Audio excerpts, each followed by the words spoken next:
Welcome back to the channel. Today we're diving into something that has social media absolutely losing its mind. There's this interracial couple on TikTok, and the way people are reacting to them says a lot more about the audience than it does about the relationship itself. The man is white, the woman is black and stunning, and he is unapologetically proud of her. And apparently, that's a problem for thousands of people. Stay with me, because the comments under their videos reveal something really uncomfortable about how society views black women in relationships. So since I've been with this woman, I go out a little more, and she likes to go out, and I like to go out with her. She's fun to show off. But since we go out a lot, I've had to interact with people, and I hate interacting with people. And people think I love interacting with people because I sit there and I'll be like, I'll look like I'm having a good time, and I am by myself or with her. I don't want anybody else to be there. But unfortunately, you're in public and other people have to be there. Anyways, all of that to say, a lot of people think I'm nice. A lot of people think I'm pleasant and approachable. I am not. I'm an asshole. Am I not? Am I an asshole? You have dimples. I'm an asshole. Do people approach me constantly? Yes. Do I tell them to fuck off? Yes. Yes, I do. Do people approach you constantly? Do I tell the penis-having ones to fuck off? Mm-hmm. I do. I'm not nice. I'm not pleasant. I'm not sweet. It's not your... Well, we shall blame a little bit on you. I'm not sweet. I'm not pleasant. I'm not nice. I'm sorry to burst the little fucking bubble we have here, but I'm a mean asshole. I'm the friendly one. Great to meet y'all. You're the friendly one. She is the friendly one. Anyways, that's Sometimes. it. That's Except it. to bitches. I'm good. You want to say it? You want to say it? What? You want to say it? No. Love you. Bye. So, let me set this up for you. This couple posts regular content on TikTok. Nothing crazy, just everyday relationship stuff. But one video in particular set off a firestorm. The boyfriend posted a video talking about how he likes to show his girlfriend off because she's the most beautiful person he's ever seen. Sounds sweet, right? Well, the comment section had other ideas. People started accusing him of treating her like an accessory, like a handbag he carries around to show off. They said he only values her for her looks, that if she wasn't gorgeous, he wouldn't be with her. The accusations got so intense that he had to make a response video. In the response, he's sitting in his car in the dark because, as he explains, the yellow light in his car makes him look like an Oompa Loompa. Already, you can tell this guy has a sense of humor about himself. He addresses the comments head on. He says people are taking the whole show her off thing in a weird way, like he's treating her as an object. He's frustrated because that's not what he means at all. He explains that when he says he wants to show her off, he means he thinks she's the most gorgeous thing he's ever seen, and he wants everyone to see her too. He compares it to showing people the most beautiful painting you've ever seen. It's something you want to share because it's amazing. Now, he does make a joke about not wanting people to touch her, which, honestly, fair enough. But the main point he's making is that people are jumping to conclusions instead of just asking questions. He says if people were curious about how he actually treats her, they should ask instead of assuming the worst. Then he gets into the other accusation that really bothers him. People keep commenting things like, "You're lucky she's with you," or "She's out of your league," and his response? He knows that. He's fully aware. He says he's on his hands and knees for her anytime she needs anything. He even gives an example. It was 3 in the morning and she wanted cup noodles. He got up and made them without hesitation. He ends the video by saying his girlfriend will make her own videos to address this stuff, and he signs off. But the drama didn't stop there. Another wave of comments came in, this time focused on obsession. We're just going to do this little tickety talk in the dark because the light I have in my car is very yellow and it makes me look like an Oompa Loompa. A lot of you take the show her off thing in such a weird fucking way. Like I'm treating her like a handbag that I carry around and go, "Did you see my new handbag?" No, I don't treat her like an accessory. I think she is the most gorgeous thing I've ever seen. I want to show her to everyone. I want everyone to see the most gorgeous thing there is because it's a pretty cool thing to see. I like to show her off. Now, if people go trying to touch her, that's a completely different story. I don't like that at all. But people can see her. It's like showing people the most beautiful painting you've ever seen. It's something you like to share.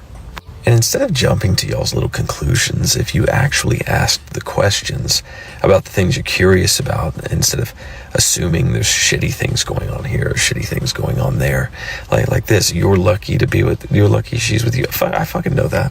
I fucking know that. Don't you think I know that? That's why I am fucking hands and knees there for her anytime she pleases, for anything she pleases.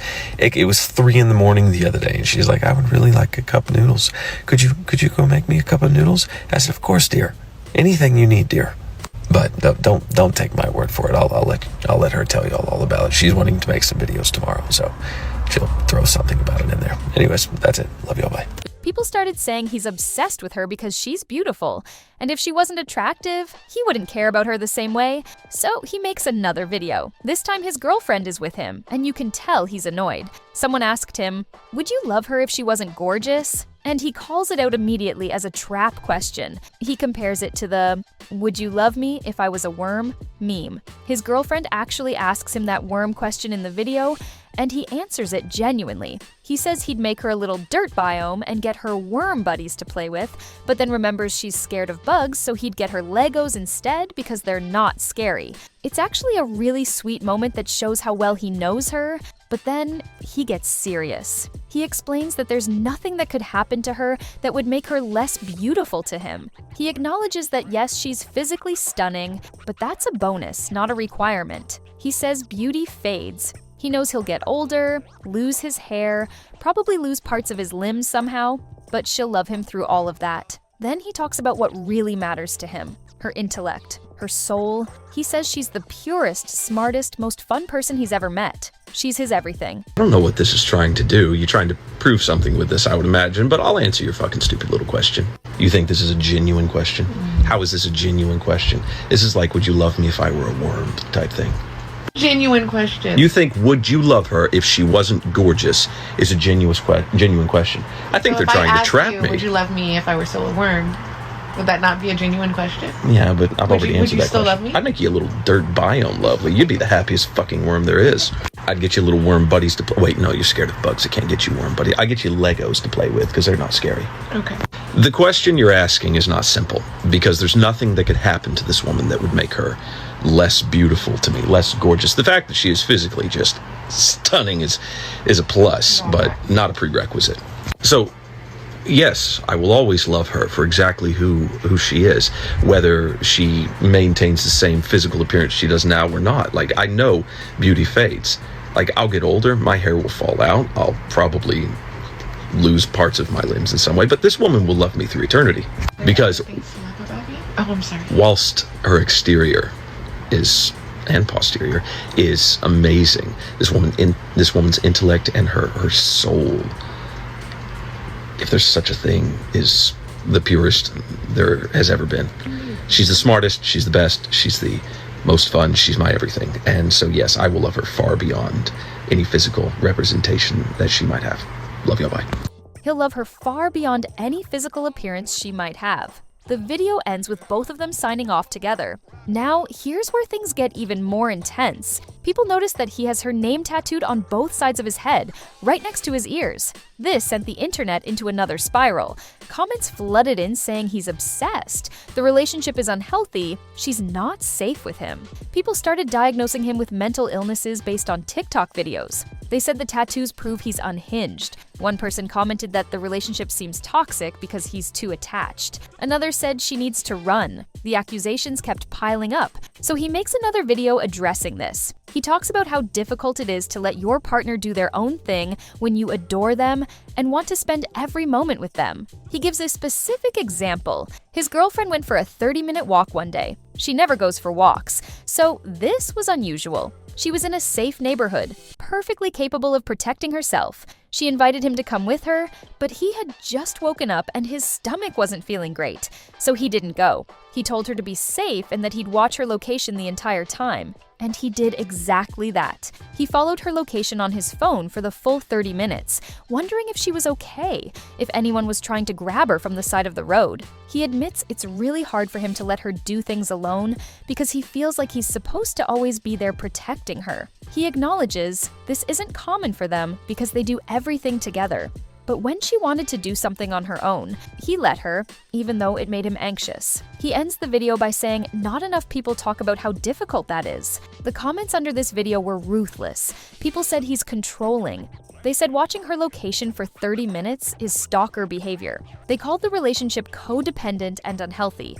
One person wrote, "Respectfully, this is concerning." And that set him off again. He makes another response video saying you don't just get to say respectfully and then say whatever you want. He points out that it's disrespectful and none of their business. Then he asks the real question that no one in the comments bothered to ask. Are they happy with the way they treat each other? His answer? Very. His girlfriend then appears on screen and posts a comment herself saying, "Healthy or not, we love it. I feel safe, protected, and I always have my man. Win-win, and he better not stop." This is where the story gets really interesting because he makes a video explaining how their dynamic actually developed. I don't think enough people talk about how difficult it is to let your partner that you adore and love and want to spend every moment with do their own thing sometimes. For instance, my girl just went for a 30-minute walk. She never goes for walks. 30-minute walk. She was safe. She was in a nice neighborhood. She's very capable of protecting herself. And she's like, "Hey, I'm going to go for a walk." And I felt like shit. So I said, I don't feel like I can do that right now. And she's like, "Oh, that's fine." And then she just goes and does her own thing. And that's not a very common thing with us. Like, we're always doing stuff together. It's, hey, we're going to go here. Hey, we're going to do this. And she invited me to go with her. It wasn't like I was not welcome on the walk, but I just gotten up. I did not feel like going. I felt like shit, like my stomach is not okay. So I was like, be safe. I'm going to watch your location the entire time. I'll see you in a bit. And then I continued to go crazy, following her location the entire time, wondering, is she okay? Is anybody stopping to try to grab her from the side of the road in a weird van or anything like that? So, yeah, it's really hard. It's really hard to let the person you love do things alone without you when you feel like you're just supposed to always be there protecting her. So, yeah. Anyway, I don't think enough people talk about that. That is it. Love y'all. Bye. My love, this has been my plan the whole time. I followed you around like a little puppy dog for long enough, and eventually you fell in love with me. I shall continue to follow you and just be there no matter what. It's called pulling a Biden. It worked very well. Love you. Bye. You know, you don't just get to say respectfully and then say whatever the fuck you want and expect people to just be like, "Oh, well, they said respectfully." No, this is kind of disrespectful. A, it's none of your fucking business.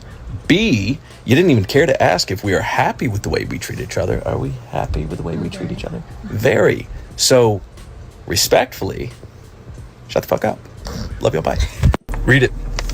That's my girl. Healthy or not, we love it. I feel safe, protected, and I always have my girls. Man, whatever. Win fucking win, and he better not stop.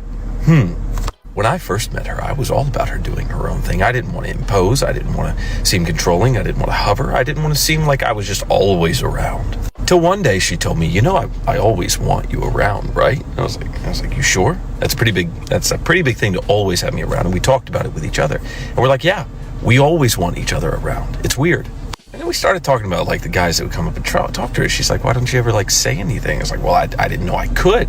And she said, "Yes, I want you to say something if you want to say something. Just don't be mean to me about it." I was like, "Bet, all right, I'll start doing that shit." And so I started running guys off, and I found out I fucking loved it. And that evolved into the beautiful dynamic that we have today. Like, it evolved into exactly what we wanted from each other, because that's what we told each other we wanted. That is the way we behave the way we do with each other. We both came into this relationship thinking, well, we're not going to treat this like anything else. We're going to be, kind to one another, sweet to one another, all of these things. But within that, there were a lot of misunderstandings about what the other person may have wanted from us as a partner. And I know you all think you're doing something, saying things about our relationship, giving us warnings, telling us to run, shit like that.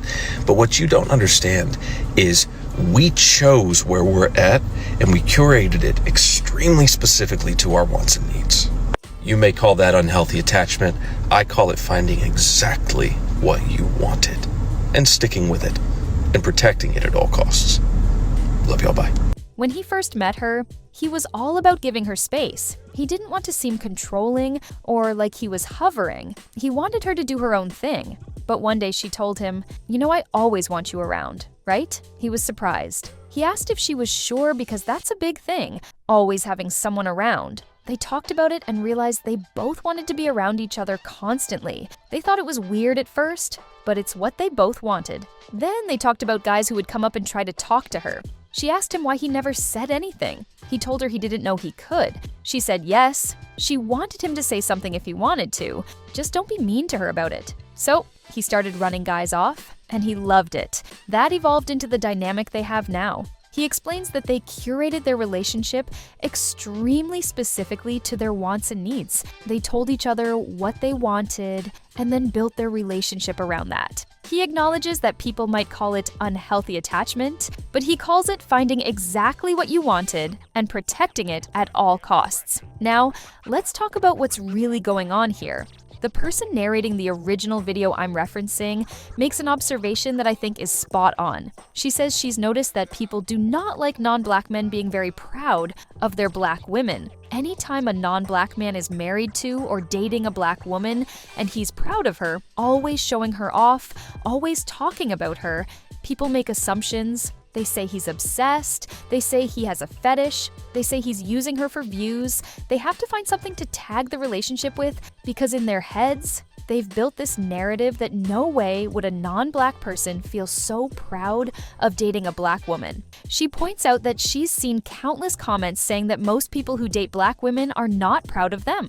People say that white men who date black women are ashamed to show them off because society doesn't allow it. Now, she acknowledges that this is still a thing in some countries, but in America, in the Western world, it's not as prevalent as people want to make it seem. Yet people keep forcing that narrative onto couples on TikTok. And this is the uncomfortable truth that nobody wants to address. When a white man dates a black woman and treats her like a queen, shows her off, tattoos her name on his body, people can't handle it. They need to find something wrong with it. If he's too proud, he's fetishizing her.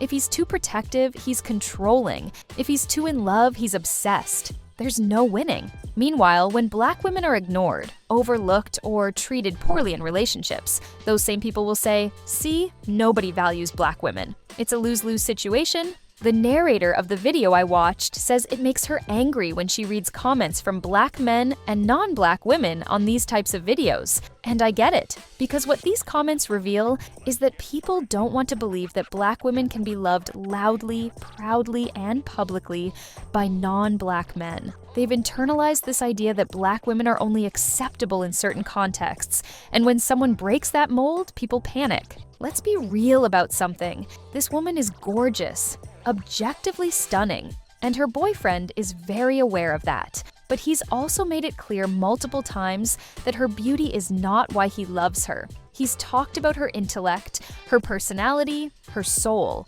He's talked about how she's the smartest, most fun person he knows. But people don't want to hear that. They only focus on the physical compliments and use that as evidence that he's shallow or obsessed. Here's another thing, the tattoos. Yes, he has her name tattooed on both sides of his head. Is that extreme? Maybe. Is it permanent? Absolutely. Does it mean he's mentally unstable? No. People get tattoos of their partners all the time. Some people get their spouse's face tattooed on their body. Some people get matching tattoos. Some people get coordinates of where they met. Tattoos are personal. They mean something to the person getting them. Just because you wouldn't get your partner's name tattooed on your head doesn't mean someone else doing it is unhinged. And let's talk about the location tracking thing. He watched her location while she went on a 30-minute walk. People called this controlling and stalkerish. But he openly admitted that she invited him to come with her, and he chose not to because he wasn't feeling well. She knew he was watching her location. This wasn't some secret surveillance. This was an anxious boyfriend making sure his girlfriend got home safe. Is it a bit much? Sure. But is it abusive or controlling? Not based on what we've seen. The reality is that this couple has communicated about their boundaries and their needs. They've had conversations about what they want from each other. She told him she wants him around all the time.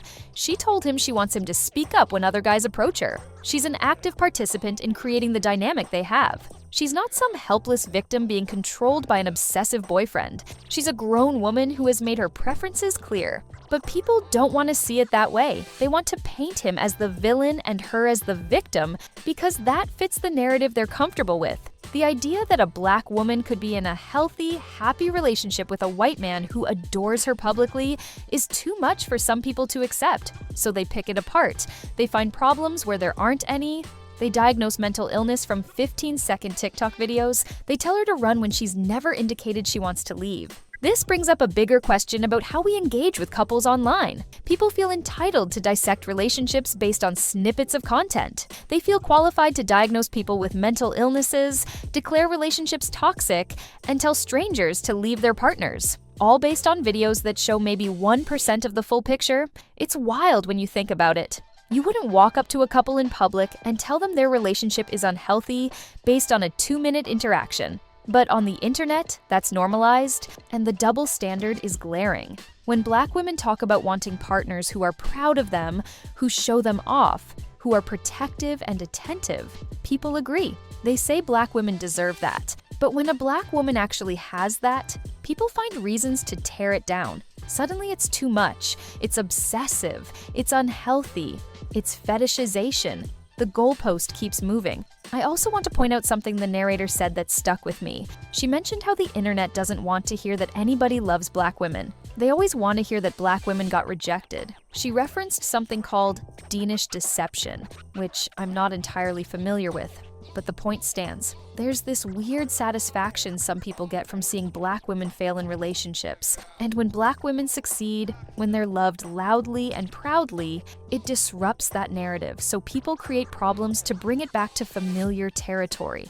Now, I'm not saying this couple is perfect. No couple is. And I'm not saying their dynamic would work for everyone. What works for them might not work for you, and that's okay. Relationships aren't one size fits all. But what I am saying is that from everything we've seen, these two have communicated, set boundaries, and created something that makes them both happy. And that should be enough. The boyfriend said something in one of his videos that I think sums it up perfectly. He said, "You may call that unhealthy attachment. I call it finding exactly what you wanted and sticking with it and protecting it at all costs." And honestly, isn't that what we all want? To find someone who meets our needs, who we can communicate with, who makes us feel safe and loved. Why does it become a problem when a Black woman is the one receiving that? So, here's what I want to know from you. Do you think this relationship is toxic? Or do you think people are projecting their own biases onto this couple?